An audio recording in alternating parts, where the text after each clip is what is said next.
नमस्कार। आज मैं फिर आपके सामने अपराध की एक और घटना लेकर आया हूँ। आज के अपराध की घटना भी हालिया है। प्रदेश है राजस्थान, जिला है नागौर, थाना क्षेत्र है मेड़ता। मेड़ता थाना क्षेत्र में गांव है कुरड़ाया।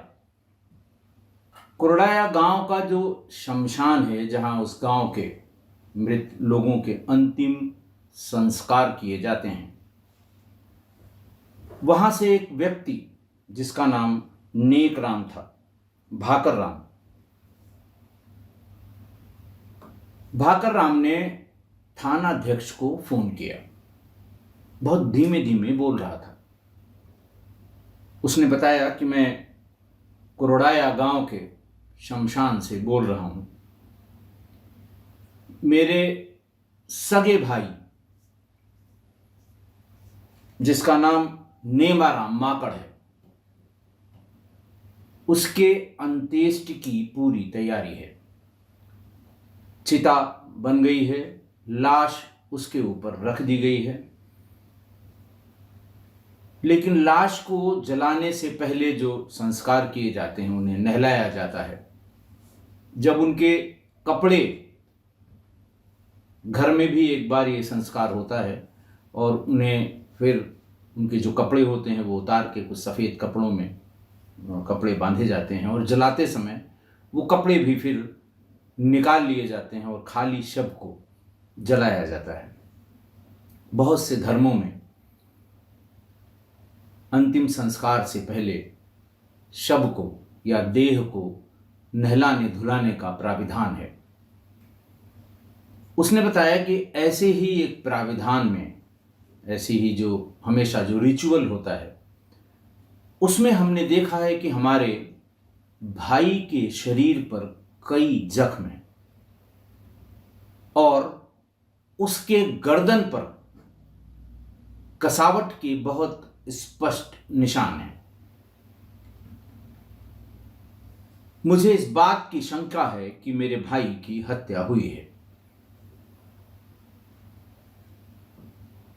इंस्पेक्टर ने कहा कि आप अंतिम संस्कार को रोकिए, हम लोग आ रहे हैं।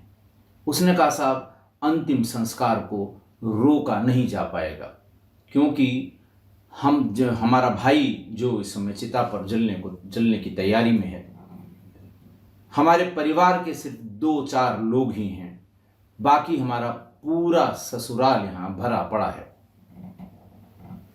अगर हमने रोकने की कोशिश की तो ये मेरे साथ दुर्व्यवहार कर सकते हैं। मैंने सारी फोटोग्राफ्स निकाल ली हैं। जिस समय ये क्रिया चल रही थी, नहलाने धुलाने की और जलाने से पहले की जो क्रिया होती है, उसी समय मैंने सारी चोटों, गर्दन के कसावट और पूरी बॉडी की फोटो मोबाइल में कैद करा ली है। मेड़ता के प्रभारी निरीक्षक ने कहा कि कोई जिम्मेदार आदमी हो या तुम्हारे ससुराल का ही कोई आदमी हो, उसे फोन दे दो, मैं अभी इस अंत्येष्टि को रुकवा दूंगा। उसने कहा, साहब, अगर मैं ऐसा करूंगा, सबकी जानकारी में हो जाएगा कि मेरे फ़ोन से या मेरे बताने पर ये नंबर मिला है और उसके ससुराल वालों से अंत्येष्टि रोकने के लिए कहा गया है, मेरी हत्या हो जाएगी। तो उन्होंने कहा, अच्छा ठीक है, तुम जितना डिले कर सकते हो डिले करो, हम लोग आ रहे हैं। प्रभारी निरीक्षक ने अपनी एक सब इंस्पेक्टर और 2-4 सिपाही अपने थाने के वाहन से मौके के लिए रवाना किए, लेकिन थाने से वो जगह, वो गांव या वो शमशान दूर था। और ससुराल वाले, मृतक के ससुराल वाले शव को जलाने की जल्दी में थे। मृतक के भाई की इतनी हिम्मत नहीं पड़ी कि वो अंत्येष्टि को रुकवा सके। बहरहाल ससुराल वालों ने उसके बेटे से चिता में आग लगवा दी। जब तक पुलिस आती आती शव ऑलमोस्ट जल गया था। पुलिस आई, पुलिस ने भी थोड़ी बहुत जानने की कोशिश की, लेकिन शव को जलती हुई चिता से उठा के ले जाने की हिम्मत भी पुलिस की नहीं हुई। और पुलिस के पहुंचने के 15-20 मिनट या आधे घंटे बाद तक शव जलकर राख हो चुका था। पूरी प्रोसेस 2-2.5 घंटे की होती है। 2-2.5 घंटे में वो जब तक वो पहुंचते पहुंचते शव जला दिया गया था। लोग अपने अपने घर पहुंच गए। पुलिस ने भाई भाकर राम से वही बात की। उसने कहा, साहब मैं इस समय आपके पास नहीं आ सकता या आपके साथ नहीं चल सकता। मेरा नाम खुला तो मेरे साथ मुसीबत हो जाएगी। आप थाने पर पहुंचें, मैं शाम होने के बाद अंधेरे में आपके पास आऊँगा, वो सारी फोटोग्राफ्स आपको दूंगा, दिखाऊंगा और उसके बाद आप जो डिसाइड करेंगे उसको मैं मान लूँगा। बहरहाल रात में 8 बजे मृतक नेमाराम माकड़ के बड़े भाई भाकर राम थाने पर पहुंच गए। इंस्पेक्टर भी उनका वेट कर ही रहे थे।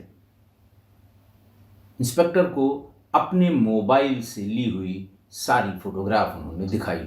इंस्पेक्टर ने वो सारी फोटोग्राफ अपने मोबाइल पर ट्रांसफर की। सब इंस्पेक्टर्स और थाने पर जो जानकार पुराने सब इंस्पेक्टर होते हैं, पुराने दीवान होते हैं, उनको दिखाया गया। फोटो के देखने से स्पष्ट हो गया कि इस व्यक्ति की हत्या की गई। फिर यह पूछा गया कि घर में कौन कौन था। पता लगा इसकी पत्नी और इसका बेटा था। पत्नी का नाम शारदा, जिसकी उम्र 47 वर्ष, और बेटा जिसकी उम्र रविंद्र, जिसका नाम रविंद्र, उम्र 24 वर्ष।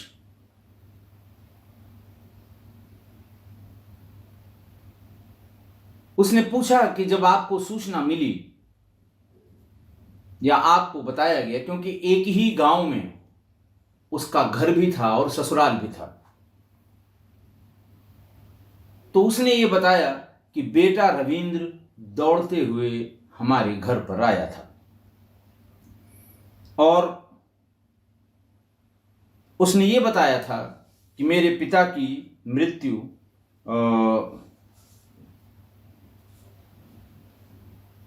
गिरने से, एक एक्सीडेंट में गिरने से हार्ट अटैक हो गया उनको और हार्ट अटैक में उनकी जान चली गई। थोड़ी देर बाद उसके मामा और तमाम और लोग भी मेरे घर पर आ गए और ये कहा कि हार्ट अटैक से उसकी मृत्यु हो गई है। हम लोग भागकर घर पहुंचे। घर में उसको जमीन पर कपड़े से ढक कर लिटाया हुआ था। देखने में ऐसा ही सामान्य सा लग रहा था कि उसकी हार्ट अटैक से ही मृत्यु हुई होगी। पूरे गांव ने मान लिया कि इसकी हार्ट अटैक से ही मृत्यु हुई है। फिर उसके अंतिम संस्कार की तैयारी, लेकिन बहुत जल्दी में थे उसके ससुराल वाले मृतक के, और पत्नी और बेटा, मृतक की पत्नी और बेटा, ये दोनों भी बहुत जल्दी में थे कि जल्दी से। कारण पूछा गया और उनका, नहीं साहब शाम को वो हो जाएगा, सूर्यास्त हो जाएगा, सूर्यास्त के बाद नहीं हम कर सकते अंतिम संस्कार, इसलिए जल्दी। कुछ लोगों ने, बुजुर्गों ने टोका, भाई इतनी जल्दी क्या है। बताया गया कि 5:30 बजे तक या लगभग 6 बजे तक सूर्यास्त होगा। अक्टूबर का महीना है और 1 बजे से ही आफत मची हुई है। तो उन लोगों ने ही कहा, नहीं साहब इसमें टाइम लगेगा, अभी घर से निकलने में टाइम लगेगा, घाट तक पहुंचने में टाइम लगेगा, लकड़ी का इंतज़ाम करना है, ये करना है, वो करना है, लिहाजा जल्दी जल्दी इसको शमशान तक पहुंचाया जाए। घर में जो उसको नहलाने धुलाने का जो कार्यक्रम होता है, उसमें उसने, मृतका की पत्नी ने, सिर्फ बेटे से और अपने मायके के कुछ लोगों से ये कार्य कराया, जबकि परिवार से उसके भाई भतीजे इन लोगों से ये कार्य कराना चाहिए। तभी इसके बड़े भाई नेकराम भाकर राम नेमाराम के बड़े भाई भाकर राम को ये शंका हो गई कि जो रिचुअल हम लोगों को करना चाहिए वो बेटे और अपनी ससुराल वालों से क्यों कराए जा रहे हैं। बहरहाल बॉडी पहुंच गई शमशान पे, चिता पे, जो वहाँ जो लोग होते हैं जो अंत्येष्टि कार्यक्रम में जो कुछ भी कराते हैं, चिता पर लिटा दी गई। वहाँ भी वो कपड़े उतार के, और एक रिचुअल होता है जो सभी लोग जानते होंगे जो भी अंत्येष्टि के लिए ले जाते हैं। अब चूंकि वो खुली जगह थी, बहुत ज़्यादा भीड़ थी, पूरा गांव था, तो लोगों ने इस चीज़ को देखा और इसी बीच 2-3 लोगों ने इसकी फोटो और वीडियो बना ली। भाकर राम बताते हैं कि मेरे बेटे से भी मैंने कान में कहा, उसने भी इसकी फोटो, खासकर चोटों के निशान और गर्दन में जो कसावट का निशान है, नीलगू निशान जिसे कहते हैं, उसकी फोटो और वीडियो बनवा ली। क्योंकि लोग देखकर थोड़ा थोड़ा मरमरिंग उनके बीच में हो रही थी, और तभी मृतक के सालों ने, उसके ससुराल वालों ने, उसके बेटे ने, जो वहाँ पर अंतिम संस्कार कराते हैं पंडा लोग जो घाट पर रहते हैं, महाब्राह्मण कहते हैं उनको, महाबावन कहते हैं उनको, अलग अलग जगह अलग अलग नाम से बुलाया जाता है। वो रिचुअल कराते हैं और जो डोम राजा कहते हैं, डोम कहते हैं, वो लोग उसमें आग वाग लगाने का काम करते हैं। तो उनको जल्दी जल्दी कराकर लाश में आग लगाने का काम शुरू होने ही वाला था, और हमने उनके ससुराल के एक जिम्मेदार आदमी से कहा कि चोट दिखाई दे रही है। उन्होंने कहा चुप रहो, अंत्येष्टि हो जाने दो, गांव चल के बात करेंगे। अब तो सब हो गया, आप क्यों कह रहे हो, तुम्हें प्रॉपर्टी लेनी है इसकी क्या। इस तरह की बात सुनते ही मैं सहम गया, लेकिन मुझसे रहा नहीं गया। मैंने फ़ोन आपको यानी इंस्पेक्टर को करके वस्तु स्थिति से अवगत करा दिया। इंस्पेक्टर ने कहा कि कौन हो सकता है, क्या हो सकता है। बोले साहब, जब 2 ही लोग घर में थे, पत्नी और बेटा, यही दोनों लोग बता सकते हैं।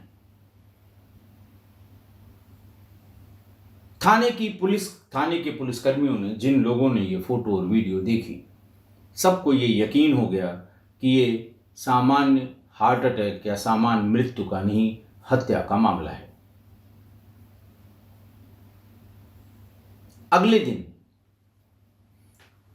यानी कि 5 अक्टूबर 2022 को थाने से महिला कांस्टेबल और महिला सब इंस्पेक्टर भेजकर मृतक नेमाराम माकड़ की पत्नी शारदा माकड़ को और बेटे रविंदर को थाने बुलवाया गया। दोनों आ गए। इनिशियल पूछताछ की कैसे हुआ, क्या हुआ, माँ बेटे दोनों एक ही बात बता रहे थे। फिर पुलिस ने पूछना शुरू किया कि शरीर पर फला जगह चोट थी, फला जगह चोट थी और फला जगह चोट थी, ये चोट कैसे आई। शारदा और उसके बेटे ने कहा कि साहब शराब बहुत पीते थे, कल ये शराब पीकर मोटरसाइकिल से आ रहे थे, मोटरसाइकिल से गिर पड़े और चोट लग गई।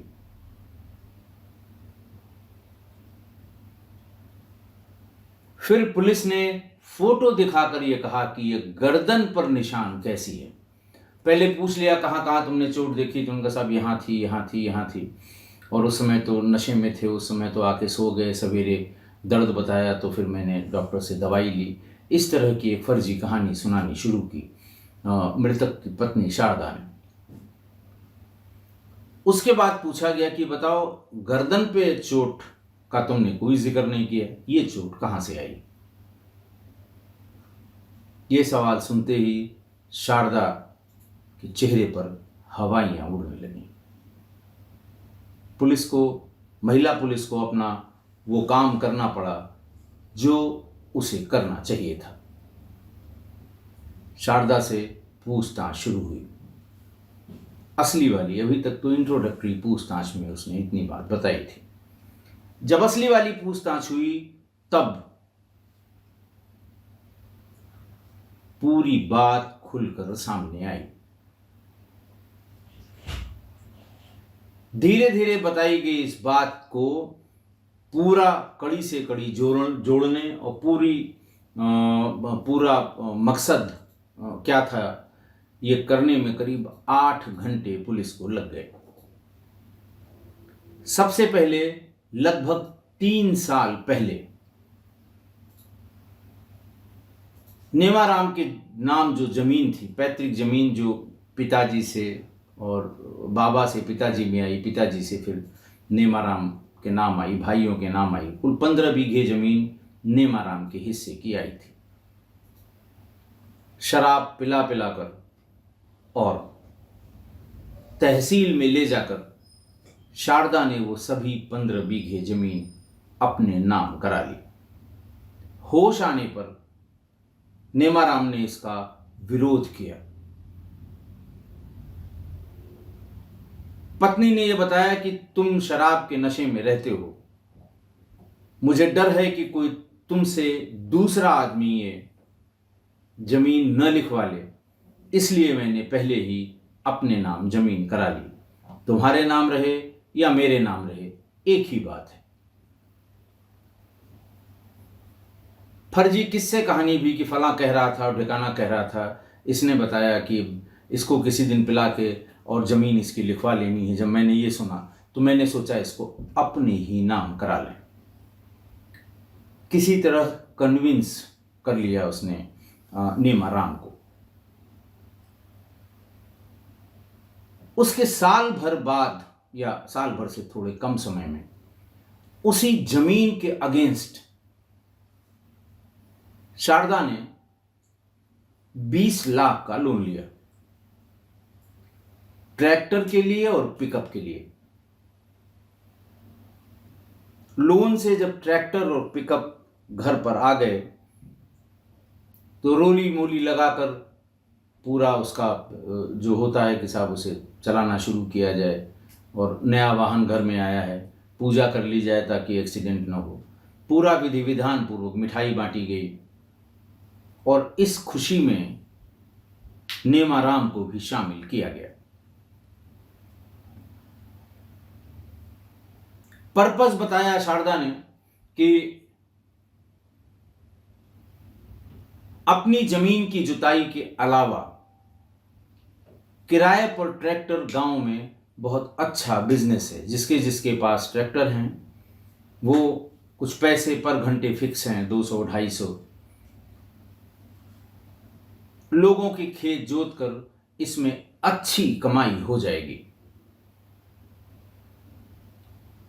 दूसरा ये बताया कि अपने भाई के लड़के को पिकअप से माल ढुलवाने का काम मंडी में लगाकर कराएंगे। सब्जी लादने, अनाज लादने, एक जगह से दूसरे जगह जाने, इसमें भी बड़ी बचत है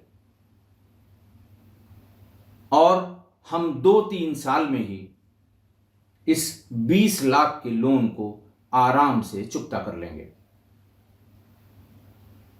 और उसके बाद सब कुछ हमको बचेगा या हमारा बचेगा।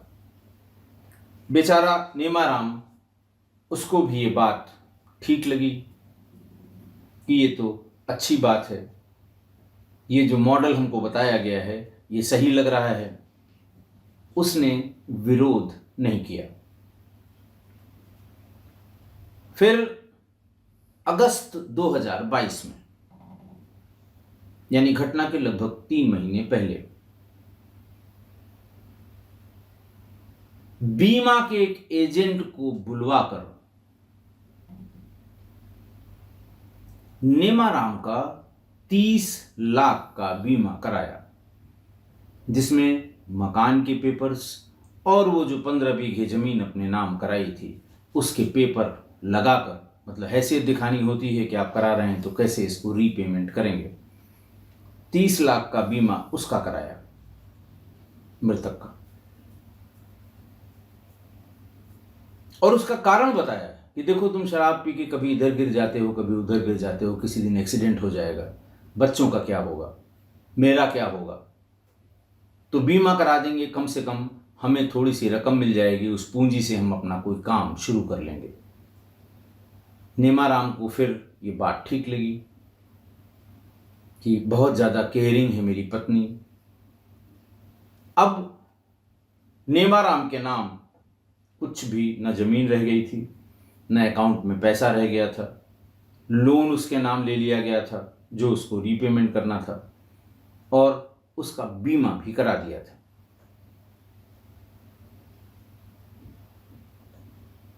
शारदा के दिमाग में शैतान घूम रहा था 3 साल से। उसको लगा कि अगर ये मर जाए तो एक तो लोन माफ हो गया, 20 लाख वो मिले, वो खत्म हो गए, दूसरा 30 लाख बीमे का मिल जाएगा, यानी कुल 50 लाख का फायदा होगा अगर ये मर जाएगा। मेरा बेटा आराम से अपना बिजनेस कर लेगा। अगर ये ट्रैक्टर और जो पिकअप, इसका काम चल गया तो बीमे की रकम से 2 पिकअप और खरीद लेंगे, और फिर हम रातों रात 4 पहिया गाड़ी आ जाएगी, बढ़िया मकान बन जाएगा, और बाकी चीजें उसके जो सपने थे वो सपने देखने लगी। घटना के 20-25 दिन पहले एक दिन नेमाराम शराब पीकर आया। उसी दिन तय कर लिया शारदा ने कि आज इसे मार देंगे। किसी बात पे अगर किसी को लड़ना हो तो उसके लिए कोई गंभीर बात की आवश्यकता नहीं है, किसी बात पर लड़ाई शुरू कर दे कि तुम ये नहीं आए, तुम वो नहीं आए, या उसने कहा दाल में नमक कम है, नमक ज़्यादा है, उसी बात पर लड़ाई झगड़ा शुरू की और उसे लाठी डंडे से बहुत मारा। लेकिन चिल्ल पों सुनकर आसपास की कुछ महिलाएं आ गईं, जिसकी वजह से वो अपने काम को पूरी तरह अंजाम नहीं दे पाई। प्लान फेल हो गया। फिर 4 अक्टूबर को दिन में गांव में ही कोई प्रोग्राम था, किसी की इंगेजमेंट, किसी लड़की से संबंधित प्रोग्राम था, वहां पर गया, वहां से भी शराब पी कर आया। शराब पी कर आते ही, ये तो पहले से ही मौके की तलाश में थी शारदा, उसने ये कहना शुरू किया कि आज तुमको हम घर में भीतर नहीं घुसने देंगे। कैसे तुमने शराब पी ली? दिन में कैसे पी ली? उसने बताया कि हम फला फला जगह इस फंक्शन में गए थे, सबने पिया, हमने भी पी लिया।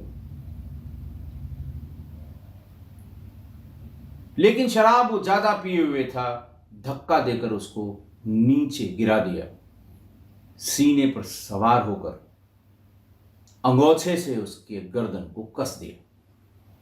इतना कसती गई वो, क्योंकि नशे में था, वो ज्यादा विरोध नहीं कर पाया, उसकी हत्या कर दी।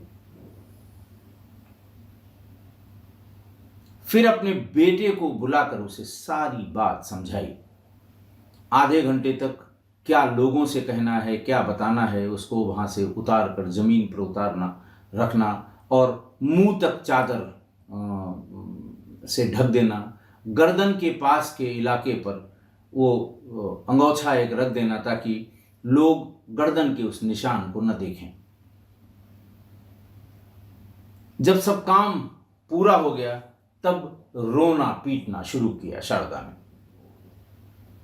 महिलाएं आ गईं, फिर अड़ोस पड़ोस की, क्या हुआ, बोले अभी आए थे फला के यहाँ से शादी में, लेटे, हार्ट अटैक हो गया, मर गए। मैं उठा रही थी इनको खाना खाने के लिए, देखा तो जान नहीं थी। फिर अपने बेटे को फौरन कहा कि तुरंत मामा के यहाँ जाकर उन लोगों को लेकर इनके बड़े भाई को सूचना दो, वो भी उसी गांव में रहते थे। सारे लोगों ने जाके इनके बड़े भाई भाकर राम को सूचना दी। भाकर राम को तब ये शंका होनी शुरू हुई जब जल्दबाजी में इसको शमशान ले जाने की बात होने लगी, और जब लास्ट रिचुअल जो नहलाने धुलाने का घर में काम होता है उसमें भाई या उसके परिवार के किसी व्यक्ति को शामिल नहीं किया गया। महिला के शव को महिला ही नहलाती धुलाती हैं, चद्दर की आड़ कर देती हैं, पुरुष को भी चद्दर की आड़ करके, और जो घर के पुरुष मेंबर होते हैं वो नहलाते धुलाते हैं, और भी जो वहाँ जो बताया जाता है वो करते हैं। यहीं से उसका शक गहराने लगा था, और जब भरी भीड़ के बीच में ये क्रिया चिता पर शुरू हुई तो मोबाइल के उस फोटोग्राफ ने सारी पोल खोल दी। तो 3 साल से शारदा, अच्छा पहले ये मेड़ता में रहती थी, कस्बे में, मेड़ता कस्बे में 3 साल तक रही, और ऐसा लग रहा था कि वहाँ इसका ये काम नहीं हो सकता, वहाँ घर की पोजीशन और लोकेशन की वजह से। इसीलिए ये थोड़े दिन पहले कुरड़ाया गांव, जो इसका गांव था, वहाँ पर चली गई थी, पति बेटे के साथ खुद वहीं रहने लगी थी। पुलिस ने मृतक के भाई भाकर राम, जिनकी उम्र 60 साल थी, सन ऑफ बालू राम, इनकी तहरीर पर हत्या का मुकदमा लिख दिया, और महिला की इस तमाम स्वीकारोक्ति जो उसने बताई थी उसको वेरीफाई करने के बाद शारदा को गिरफ्तार कर लिया गया। मामले की जांच सीआई रोशन सिंह सामरिया वर्तमान में कर रहे हैं,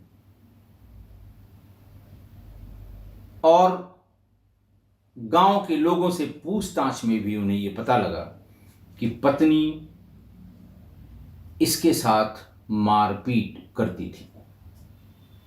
कुछ दिन पहले उसे गंभीर चोटें भी मारपीट से आई थी, और घटना वाले दिन भी हल्ला गुल्ला मचा था। इन्हीं सारी एविडेंस के साथ शारदा को जेल भेज दिया गया। बेटे के बारे में भी लोगों ने पूछा कि रविंदर को जेल क्यों नहीं भेजा, तो पुलिस ने यह बताया कि नहीं, रविंदर को हत्या की जानकारी नहीं थी। रविंदर को यह कह के जल्दी जल्दी अंत्येष्टि की बात कर रहे थे कि जल्दी नहीं करोगे तो कोई इनके अंगूठे का निशान लेकर संपत्ति को अपने नाम करा सकता है, इसलिए नज़र रखो कि कोई हाथ का हिस्सा ना चद्दर उठा के देख पाए, जिसको देखना हो बस शक्ल देख ले, और जल्दी से जल्दी इसकी अंत्येष्टि कर दो। शव के पास किसी को फटकने मत दो। रहना है तो मेरे भाई और भतीजे रहें, बाकी इनके परिवार का कोई न रहे।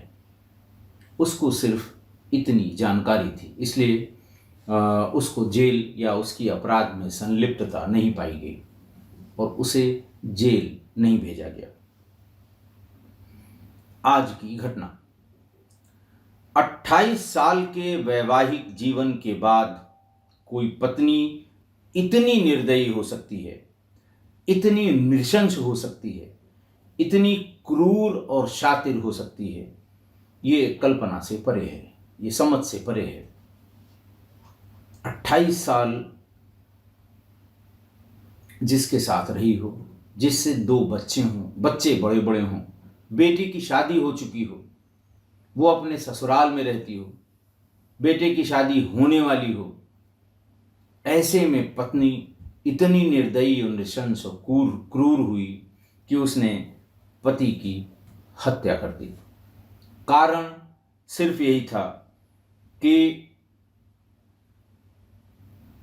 बड़ा आदमी बनने की लालच, पैसा आ जाए और कुछ काम धाम शुरू करें। जैसे गांव में कुछ लोग काम शुरू करने के बाद अचानक अमीर हो गए, बड़े आदमी हो गए, वैसा हम भी हो सकते हैं।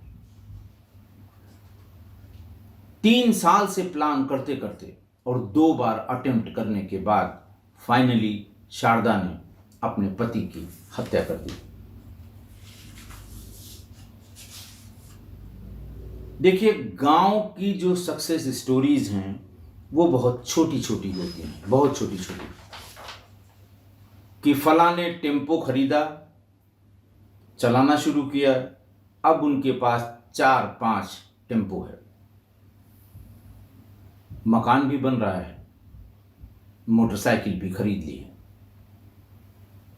ये सक्सेस स्टोरीज छोटी छोटी गांव की हैं। कि कुछ नहीं करते थे, पास के कस्बे में पान की दुकान खोल ली, मोटरसाइकिल भी खरीद ली, अब उनका काम अच्छा चल पड़ा। अगली सक्सेस स्टोरी जो सामान्य रूप से हर गांव में देखने को मिल जाएगी कि पिकअप खरीद के माल की ढुलाई का काम शुरू किया और 2 बहनों की शादी बड़ी अच्छी तरह से की, इतना पैसा मिल गया। ट्रैक्टर खरीद के जुतवाना शुरू किया, अपना पंपिंग सेट लगवा लिया, अब वो सिंचाई से भी पैसा लेता है। ये छोटी छोटी सक्सेस स्टोरीज गांव की हैं। और हम लोग YouTube पे जिस सक्सेस स्टोरी के आदी हैं या जो देखते हैं कि साहब 5,000 की पूंजी लगाकर 10 करोड़ का बिजनेस हो गया, 20,000 से स्टार्टअप शुरू किया, 5 कंपनियों का मालिक हो गया। इस तरह की हजारों सक्सेस स्टोरीज आपको YouTube में मिल जाएंगी। इस तरह की सक्सेस स्टोरीज यंगस्टर्स को बहुत अपील करती हैं कि अगर इसने किया तो हम भी कर सकते हैं। कोशिश भी करते हैं, प्रयास भी करते हैं और कुछ कुछ अपने इस प्रयास में सफल भी हो जाते हैं। लेकिन गांव की ऐसी सक्सेस स्टोरीज वो शारदा जैसी महिलाओं या पुरुष को ही अपील करती है। और इसी तरह की गांव की कुछ सक्सेस स्टोरीज ने उसे सपने देखने के लिए मजबूर कर दिया।